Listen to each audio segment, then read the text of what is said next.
There are two birches here, and I reckon that must be Victoria. Rest thee here beneath the trees. Rest thee here among the leaves, where bird song calls you to bed.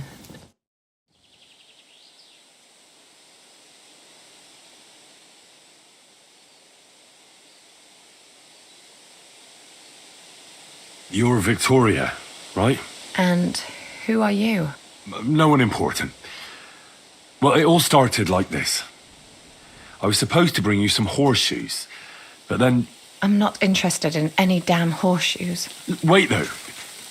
In short, I'm Henry. Black sent me to talk to you. Oh, and so did Martha from Miskovitz. They're worried something happened to you because you vanished all of a sudden. I'll accompany you back home.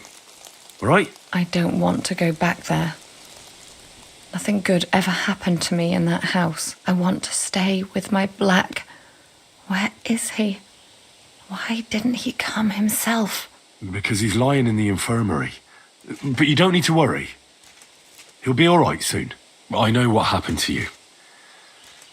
I was at your house and saw... well, everything. I'm sorry, but this is no solution. You have no idea what's going on. You don't know me at all. Then tell me what happened. Maybe I can help you somehow. After all, talking about it will help you feel better. Things aren't as bad as they seem. Well, you already know that me and Black used to meet. But he changes his mind like the wind. First he says he wants to be with me, then that he's a soldier of the king and serving him as his priority. There's gossip in the village that I'm the camp whore who'll sleep with anyone for a handful of grain. Whenever I left to go up there, they'd shout at me not to come back. And then I found out that I'm with child.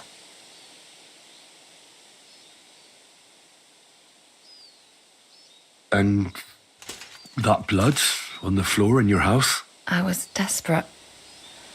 I picked some herbs to make a decoction to get rid of it, but I couldn't bring myself to do it. So I said to myself, I'd rather die with my child than kill it and go on living. And Black is the father of your child? Of course.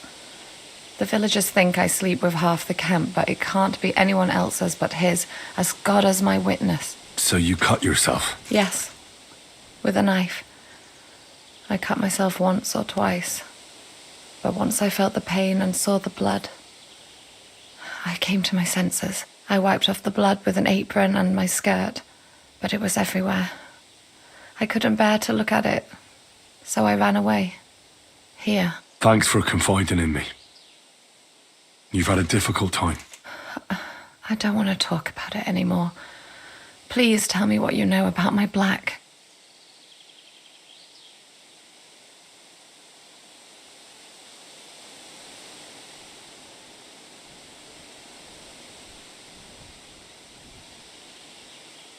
You know what would be best? If you just forgot about Black and everything that happened between you two. Seriously? Why? Because he might have promised you the moon, but all he really wanted to do was have a bit of fun. He told me himself he's not interested in you. What? But... Well, you're not going to let this destroy you, are you? He's just scum. You might be right. I've already lost one man. I'm not going to cry over another who doesn't even deserve it. For a while, I started to believe I'd no longer have to live hand to mouth, to do the worst work imaginable just to get a few crumbs. And now I should settle for one of those village donkeys. I can barely feed myself, let alone anyone else.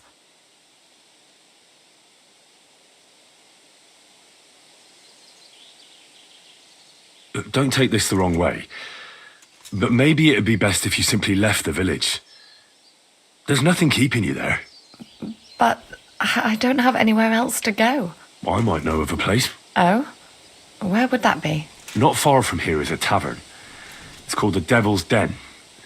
I'm sure they'd find work for you there. and nobody will be interested in your history. I've heard of that place, and what I've heard wasn't very nice. Thieves and poachers hang out there. Well, it's not a place fit for a royal banquet, but if you weren't afraid in a camp full of soldiers, you'll be fine there. All they'll want you to do is serve cold beer and hot food. You just have to be a little careful. Don't let them push you around, and you'll be in no danger. I know how to put my foot down. I'm not afraid of hard work. And right now, some hot food and a dry place to sleep are all I need to be happy.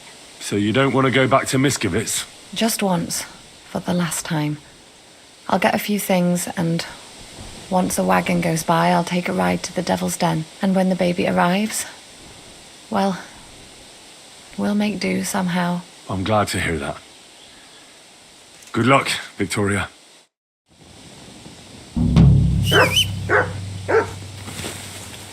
You silly mutt.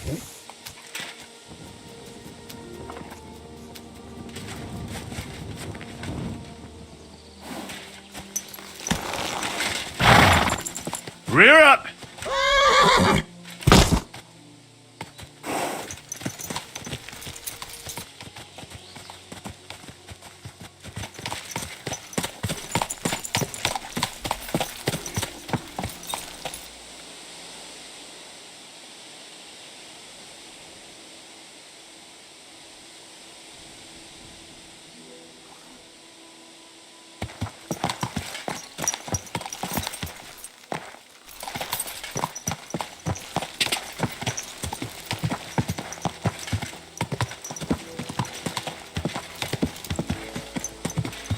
Ah!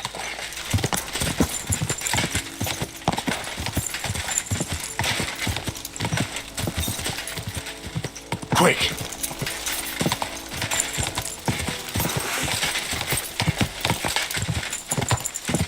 Quick!